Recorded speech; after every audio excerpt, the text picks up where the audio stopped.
চাঁপাইনবাবগঞ্জে চটকদার বিজ্ঞাপনের মাধ্যমে 1000 টাকায় 4টি 3 পিস বিক্রির নামে প্রতারণার অভিযোগ উঠেছে।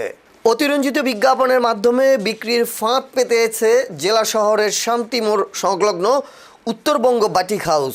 শনিবার 1 নভেম্বর শোরুমটির উদ্বোধন উপলক্ষে 1000 টাকায় 4টি 3 পিস দেওয়ার প্রলোভন দেখিয়ে হাজারো নারীকে লাইনে দাঁড় করিয়ে রেখে প্রতারণা করেছে তারা। এ ধরনের ডিসকাউন্ট অফারে জেলার বিভিন্ন প্রান্ত থেকে আসা নারীরা উত্তরবঙ্গ বাটিক হাউসের সামনে ভিড় করেন। এতে সড়কে সৃষ্টি হয় যানজট। সকাল 10টায় শোরুম উদ্বোধনের কথা থাকলেও 2টা পর্যন্ত চলে এই পরিস্থিতি। নারীদের এমন উপস্থিতির খবর পেয়ে ঘটনাস্থলে আসে পুলিশ। একাধিকবার পরিস্থিতি নিয়ন্ত্রণের চেষ্টা করেও ব্যর্থ হয় তারা। কোনো 3 পিস বিক্রি হবে না জানালেও বেলা 3টা পর্যন্ত শোরুমের সামনেই অবস্থান নেন নারীরা।